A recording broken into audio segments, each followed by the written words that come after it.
एक राजा, जिसके कोई बेटा नहीं था, उसने अपने राज्य के सभी साधु संतों को एक साथ बुलाया और उनसे ये प्रार्थना करने के लिए कहा कि उसको एक बेटा मिल जाए। उनकी प्रार्थनाओं का असर हुआ और राजा के यहाँ एक सुंदर लड़के का जन्म हुआ। राजा, जो अत्यधिक प्रसन्न हुआ था, ने पूरे राज्य के मंदिरों में बड़े बड़े चढ़ावे चढ़ाए। उसके ज्योतिषियों ने राजकुमार के लिए अच्छे भाग्य की भविष्यवाणी की और घोषणा की कि वो पुरुषों में सर्वाधिक बलशाली होगा। केवल एक ही सावधानी रखनी थी, राजकुमार को 14 वर्ष का होने तक सूर्य का मुख नहीं देखने दिया जाए। और इसलिए राजकुमार का लालन पालन एक बड़े किले में हुआ, जिसकी दीवारें 7 फीट मोटी और लोहे की बनी हुई थीं। जब 14 साल गुजर गए तो राजकुमार, जिसका नाम रतनदेव था, ने दीवार पर एक मुक्का मारा और उसे तोड़कर गिरा दिया। युवा राजकुमार चलकर महल से बाहर आया और पूर्व दिशा की तरफ चल दिया। उसे रास्ते में एक आदमी कठोर व बंजर जमीन को फावड़े से खोदते हुए मिला। मेरे मित्र, तुम क्या कर रहे हो? रतनदेव ने पूछा। तुम्हें तो इतना मजबूत होना चाहिए कि इस तरह की चट्टानी जमीन में चाहे जितनी दूर तक खुदाई कर सको। बेशक मैं मजबूत हूँ, युवा मजदूर ने कहा, लेकिन हमारा रतनदेव नाम का राजकुमार है, जिसने अपने मुक्के से लोहे की 7 फीट मोटी दीवार को तोड़ दिया है। इस पर राजकुमार रतनदेव ने मजदूर को अपना परिचय दिया। वो तुरंत राजकुमार के पैरों पर झुक गया और बोला, मैं खुद को आपके दास और शिष्य के रूप में प्रस्तुत करता हूँ और आप जहाँ भी जाएंगे मैं आपके साथ रहूंगा। राजकुमार ने सेवा का ये प्रस्ताव स्वीकार कर लिया और मजबूत युवा मजदूर, जिसका नाम कम्बदन था, उसके साथ हो लिया। उन्होंने कुछ ही दूर तक का सफर किया कि उन्होंने खुद को एक खुले मैदान में पाया और देखा कि धनुष लिए हुए एक आदमी एक पहाड़ी पर खड़ा था और चिल्ला रहा था, ध्यान रखो, ध्यान रखो। एक तरफ खड़े हो जाओ, नहीं तो तुम्हें मेरा तीर वेध डालेगा। राजकुमार को कोई तीर नजर नहीं आ सका।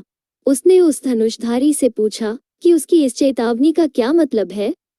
मैंने 14 साल पहले एक तारे के शीर्ष पर तीर चलाया था और वो अब लौट रहा है। मैं आपको इसलिए सचेत कर रहा हूँ ताकि उसके गिरने से आप लोग घायल न हो जाएं। राजकुमार और कम्बदन दोनों ने गर्दन तानकर तीर और तारे को देखने की कोशिश की, लेकिन उनमें से कोई भी दिखाई नहीं दिया।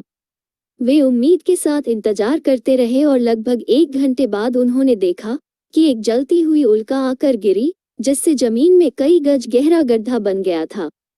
सच में वो एक तीर था, जिसे उस धनुषधारी ने 14 साल पहले आसमान में चलाया था। राजकुमार अचंभित था। मित्र, उसने कहा, तुम शायद सबसे शक्तिशाली इंसान हो जिसने इतनी दूर तक तीर चलाया। तुम्हारी गिद्ध दृष्टि है जिससे तुम इतनी दूर से उसे देख सके। हाँ, मेरी गिद्ध दृष्टि है, धनुषधारी ने कहा, लेकिन हमारा एक राजकुमार है, रतनदेव, जो मुझसे भी ज्यादा ताकतवर है। उसने अपने एक मुक्के से 7 फीट मोटी दीवार तोड़ डाली है। मैं ही रतनदेव हूँ जिसके बारे में तुम बात कर रहे हो। राजकुमार ने कहा। ये जानकर धनुषधारी, जिसका नाम कमनजर था, राजकुमार और कम्बदन के साथ उनकी यात्रा में शामिल हो गया। वे तीनों आगे बढ़े। कुछ दिनों बाद वे एक मनोहारी बगीचे में पहुंचे, जहां पेड़ हर प्रकार के फलों से लदे हुए थे।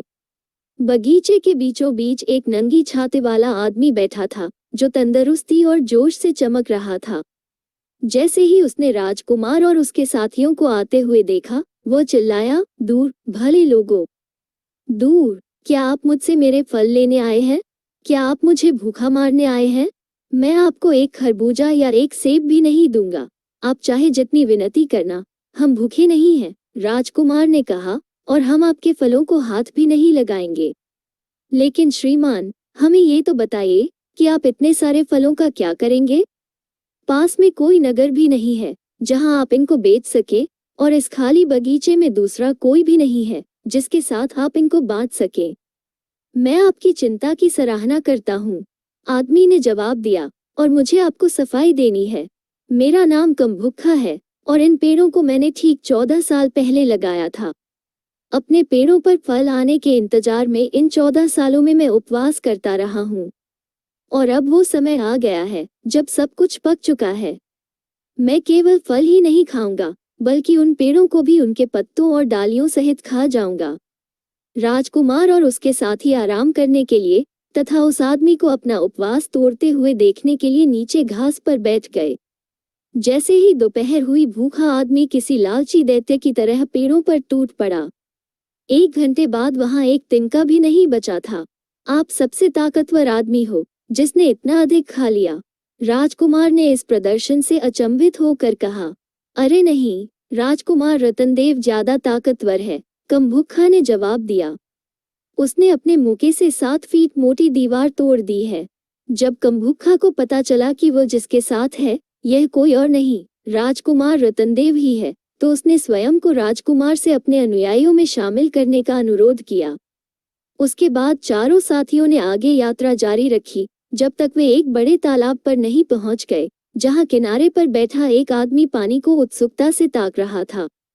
राजकुमार और उसके 3 साथी उसके पास आए और पूछा, तुम यहाँ क्यों बैठे हो और किसका इंतजार कर रहे हो? उस आदमी ने जवाब दिया, मैंने 14 साल पहले ये तालाब खोदा था और तब से मैं इसके बारिश से भर जाने का इंतजार कर रहा हूँ। अभी अभी पानी ऊपर किनारे तक आया है और मैं इस सारे पानी को पीने जा रहा हूँ। यह आदमी, जिसका नाम कम्प्यास था, पानी पीने के लिए आगे बढ़ा और मछलियों, मेको सहित तालाब का सारा पानी पी गया। निश्चय ही तुम सबसे ताकतवर इंसान हो जो इतना सारा पानी पी गए। राजकुमार ने कहा। नहीं श्रीमान, कम्प्यास ने कहा, हमारा राजकुमार रतनदेव ज्यादा ताकतवर है। उसने अपने मुके के एक प्रहार से लोहे की 7 फीट मोटी दीवार तोड़ दी है। और इस तरह से राजकुमार के लिए अपनी प्रशंसा से ये भी उनकी मंडली में शामिल हो गया और 5 साहसिक यात्री अज्ञात स्थान की ओर चल दिए। वो बहुत सी दुकानों और सुंदर भवनों एवं महलों वाले एक बड़े नगर में आए। सभी दुकानों के द्वार खुले हुए थे और वहां इतनी स्वादिष्ट मिठाइयां बिक रही थी कि यात्रियों को कुछ देर रुकने और थोड़ी खरीदारी करने का फैसला करना पड़ता था।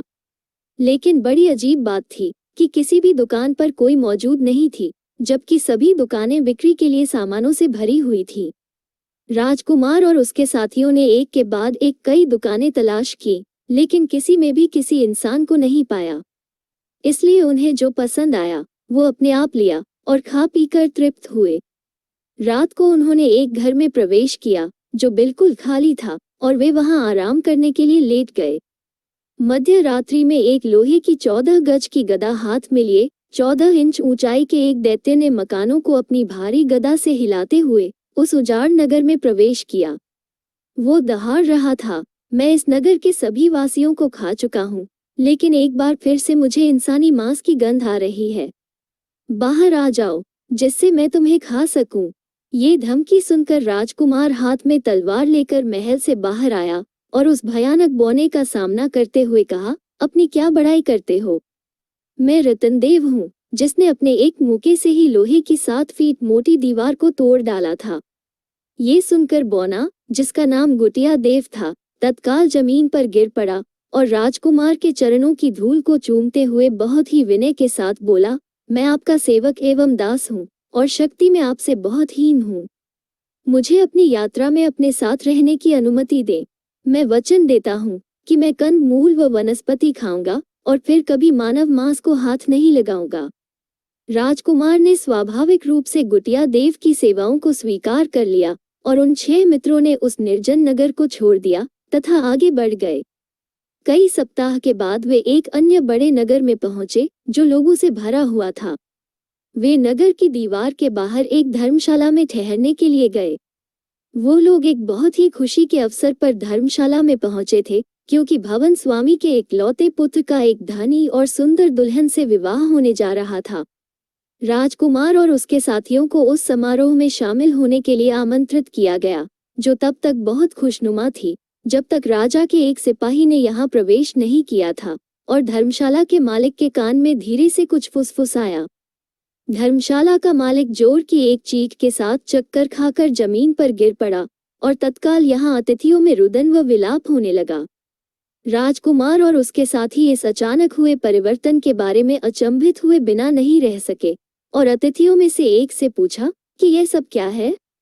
लगभग 14 साल पहले, अतिथि ने जवाब दिया, हमारे नगर पर जैसे कहर टूट पड़ा था। एक भयानक दैत्य यहाँ आया था और उसने जो कुछ उसके हाथ पड़ा उसे निगलना और हड़पना शुरू कर दिया था। नागरिकों ने नगर छोड़कर जाना शुरू कर दिया। आखिर राजा को उस दैत्य की शर्तों को स्वीकार करना पड़ा था। ये सहमति हुई कि राजा उसे दैनिक खुराक के रूप में एक मानव की आपूर्ति करेगा। इसलिए रोज हर घर से एक व्यक्ति का नंबर आता है और उसे दैत्य के भोजन हेतु भेजा जाता है। आज हमारे मित्र दूल्हे का नाम निकला है और राजा का सिपाही उसे ले जाने के लिए आया है। राजकुमार रतनदेव ने इस बारे में कुछ करने का निर्णय किया और बोला, सज्जनों, दुखी मत होइए, बल्कि जश्न मनाना जारी रखिए। दूल्हे की जगह मैं स्वयं दैत्य से मिलने जाऊंगा और आपके नगर को उससे हमेशा के लिए छुटकारा दिला दूंगा। साथियों को छोड़कर राजकुमार नगर के बाहर गया, जहां उसने खुद को गाड़ी के नीचे छुपा लिया। मध्य रात्रि में उसने जोर की एक दहाड़ सुनी और एक दैत्य, जिसका सिर आसमान को छू रहा था, सामने आया। रतनदेव ने अपनी तलवार निकाली और खुले में सामने आ गया। उसे देखकर दैत्य उसे निगलने के लिए नीचे झुका, लेकिन रतनदेव ने अपनी तलवार के एक ही वार में उसका सिर काट डाला। उसके बाद वो धर्मशाला में लौटा, अपना भोजन पूरा किया और रात में सोने चला गया। सुबह जब राजा के पास ये समाचार पहुंचा कि दैत्य को मार दिया गया है, तो उसने रतनदेव को अपने आधे राज्य के साथ अपनी पुत्री का हाथ सौंपने का प्रस्ताव किया। लेकिन रतनदेव ने इस प्रस्ताव को अस्वीकार कर दिया और सुझाव दिया कि उसके बजाय राजा अपनी पुत्री का विवाह कंबदन से कर दे और अपना आधा राज्य उसके 5 साथियों में बांट दे। राजा ने स्वीकार कर लिया और कंबदन के विवाह में शामिल होने और अन्य मित्रों को गद्दी पर बैठे देखने के बाद राजकुमार ने केवल विश्वासपात्र गुटिया देव के साथ अपनी यात्रा जारी रखी। अनेक कठिनाइयों का मिलकर सामना करते हुए कई महीनों की यात्रा के बाद वे तीसरे नगर में पहुंचे, जो अन्य नगरों जितना ही बड़ा और सुंदर था। नगर में घूमते हुए वे एक ऐसे मकान के पास पहुंचे जिसकी दीवारें सोने की थीं और दरवाजों में हीरे तथा माणिक जड़े हुए थे। उन्हें पता लगा कि यह मकान एक बहुत ही धनी व्यापारी की उत्तराधिकारी पुत्री का था, जिसने कसम खाई थी कि वो किसी ऐसे व्यक्ति से ही विवाह करेगी जो उसकी शर्तों को पूरा कर सके। ऐसे अनेक नौजवान जो इन शर्तों को पूरा करने में विफल हुए थे, सबके सब अपनी जान गंवा चुके थे। राजकुमार ने अपने आप को व्यापारी की पुत्री के लिए एक उम्मीदवार के रूप में प्रस्तुत करने का निर्णय किया। उसे घर के अंदर ले जाया गया। जब व्यापारी की पुत्री ने राजकुमार को देखा और उसे अति सुंदर, बहादुर और सुसंस्कृत पाया, तो उसने आशा प्रकट की कि वो उसकी परीक्षा में सफल होगा। राजकुमार को भी ऐसी ही उम्मीद थी, क्योंकि उसे भी लड़की सुंदर और आकर्षण से भरपूर लगी थी। उसने लड़की से पूछा कि उसकी शर्तें क्या हैं, जिनको उसे पूरा करना है। व्यापारी की सुंदर पुत्री ने कहा, मैं पिछले 14 साल से भोजन बनवा रही हूँ और यह सारा मेरे एक मकान में भंडारित है। इस सारे भोजन को एक ही व्यक्ति द्वारा एक बार में खाया जाना चाहिए। ये पहली शर्त है। क्या आपको मेरे मकान के पीछे वो टंकी नजर आ रही है? ये 14 वर्षों की गर्मियों में हुई बरसात से भर चुकी है। इसे केवल एक व्यक्ति द्वारा ही पिया जाना है। आपके बाईं तरफ आपको दूसरी टंकी दिख रही है। ये गर्म पानी से भरी है, जिसे इन 14 सालों तक उसके नीचे आग जलाकर गर्म रखा गया है। किसी को इसमें 1 घंटे तक स्नान करना होगा। क्या आप कोशिश करेंगे? एक आखिरी शर्त, मेरी एक चचेरी बहन यहाँ से 5000 मील दूर रहती है। उसे एक दिन में ही मेरे पास लाना होगा। क्या आप मेरे लिए इन 4 शर्तों को पूरा कर सकते हैं? राजकुमार ने कहा कि अगर उसे 15 दिन का समय दिया जाए तो वो इन शर्तों को पूरा कर सकता है। व्यापारी की बेटी मान गई और उससे विदा लेकर राजकुमार ने गुटिया देव को बुलाया और उससे अपने उन 4 मित्रों को लेकर आने के लिए कहा, जिन्हें वे पीछे छोड़ आए थे।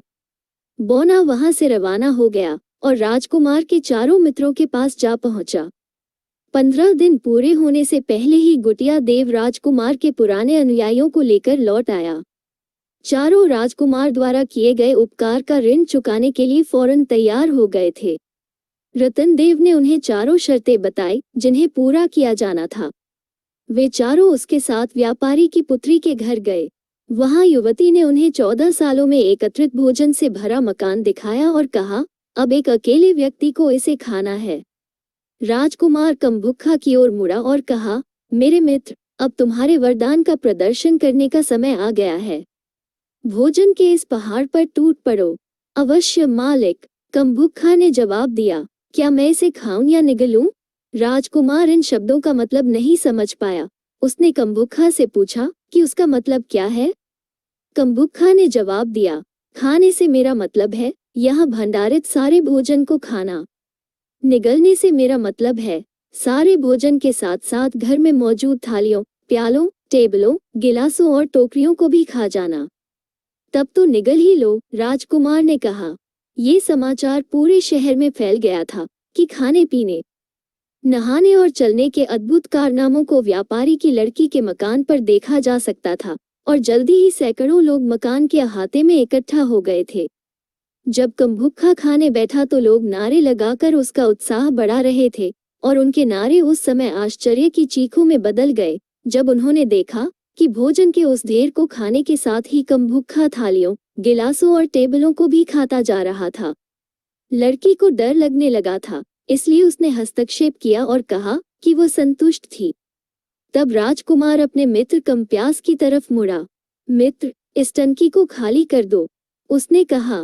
प्रिय राजकुमार, कम्प्यास ने पूछा, आप क्या चाहते हैं? मुझे इसे पीना है या निगलना है? तुम्हारा क्या मतलब है? रतन देव ने पूछा। पीने से मेरा मतलब है सारे पानी को पी जाना और निगलने से मेरा मतलब है पानी पीने के साथ साथ इसके नीचे की 4 गज जमीन को भी निगल जाना। फिर तो निगल ही जाओ, राजकुमार ने कहा। कम्प्यास टंकी पर टूट पड़ा और सारे पानी के साथ साथ 2 फव्वारे और बहुत सारे कीचड़ को भी पी गया। दर्शकों ने इस अद्भुत कारनामे पर जोरदार प्रशंसा की। अब कम्बदन की तरफ मुड़ते हुए राजकुमार ने कहा, मित्र, उबलते हुए पानी में स्नान करो। कम्बदन ने कहा, मैं डुबकी लगाऊं या डुबका? कौन सा क्या है? राजकुमार ने पूछा। डुबकी से मेरा मतलब है उबलते हुए पानी में केवल 1 घंटे के लगभग स्नान करना। डुबका का अर्थ है गर्म पानी में तो स्नान करना ही है, साथ में उस आग में भी स्नान करना जो उसे गर्म करती है। तुम एक डुबका लगाओगे? राजकुमार ने कहा। कम्बदन उबलते हुए पानी में कूद पड़ा और पानी के अंदर करतब दिखाकर भीड़ का मनोरंजन करते हुए 1 घंटे तक गर्म पानी में तैरता रहा। उसके बाद टंकी के फर्श को फाड़कर उसने नीचे भट्टी में प्रवेश किया। आग से खेलता रहा और दर्शकों की तालियों की गड़गड़ाहट के बीच वो बाहर निकल कर आया। उसके बाद राजकुमार ने कमनजर से कहा, मित्र, धरती के चारों कोनों में देखो और मुझे बताओ कि तुम्हें कहीं व्यापारी की बेटी की चचेरी बहन नजर आ रही है? कमनजर ने अपने हाथों से अपनी आंखें मली और पृथ्वी के चारों कोनों का ध्यानपूर्वक सर्वेक्षण किया। मैं उसे देख रहा हूँ, उसने कुछ मिनट के बाद कहा। इस समय वो इस शहर से उत्तर दिशा में ठीक 5000 मील दूर एक सुंदर उद्यान में बैठी है। राजकुमार ने बौने गुटिया देव से उस महिला को लाने के लिए कहा। गुटिया देव बिजली की सी गति से उस उद्यान में पहुंचा और उस महिला के सामने उपस्थित हुआ। महिला ने उससे आराम करने और कुछ नाश्ता करने के लिए कहा। उसने पेशकश स्वीकार कर ली और स्वादिष्ट भोजन का आनंद लिया। लेकिन भोजन में औषधि मिली हुई थी। जैसे ही गुटिया देव ने खाना खत्म किया, उसे गहरी नींद आ गई। इस बीच देरी पर राजकुमार व्यग्र होता जा रहा था। जब कई घंटे गुजर जाने पर भी गुटिया देव व्यापारी की बेटी की चचेरी बहन को लेकर नहीं आया, तो उसे चिंता होने लगी। सूर्यास्त से 1 घंटे पहले व्यापारी की बेटी ने राजकुमार से कहा, राजकुमार, तुम हार गए हो। अब अपने अंत के लिए तैयार हो जाओ। अभी भी सूर्यास्त होने में 1 घंटा बाकी है। राजकुमार ने कहा, और मेरा सेवक कभी भी वापस आ सकता है। उसने कमनजर से देखकर पता करने को कहा कि गुटिया देव के साथ क्या बात हुई है। कमनजर ने उत्तर दिशा की तरफ देखते हुए कहा, अरे, ये शैतान तो एक पेड़ के नीचे सोया पड़ा है। रुकिए, मैं उसे अभी जगाता हूँ। उसने अपना धनुष उठाकर गुटिया देव को लक्ष्य बनाकर एक तीर चलाया। तेज गति से 5000 मील की दूरी तय करके तीर जोर की आवाज के साथ सोए हुए बौने के कान के पास जाकर गिरा। तेज आवाज से गुटिया देव जाग गया और आंखें मलता हुआ उठ खड़ा हुआ। ये देखकर कि लगभग रात होने को आ गई थी, वो तुरंत महिला के पास पहुंचा और उसे कमर से पकड़कर अपने कंधे पर डाला और व्यापारी की बेटी के पास लौट आया, ठीक उस समय जब व्यापारी की बेटी राजकुमार शमशेर जंग को फांसी देने का हुक्म दे ही रही थी। इस प्रकार राजकुमार को फांसी दिए जाने की जगह शर्त अनुसार व्यापारी की बेटी को उससे विवाह करना पड़ा। राजकुमार अपनी पत्नी और गुटिया देव के साथ अपने राज्य लौट आया और अपने माता पिता के साथ रहने लगा।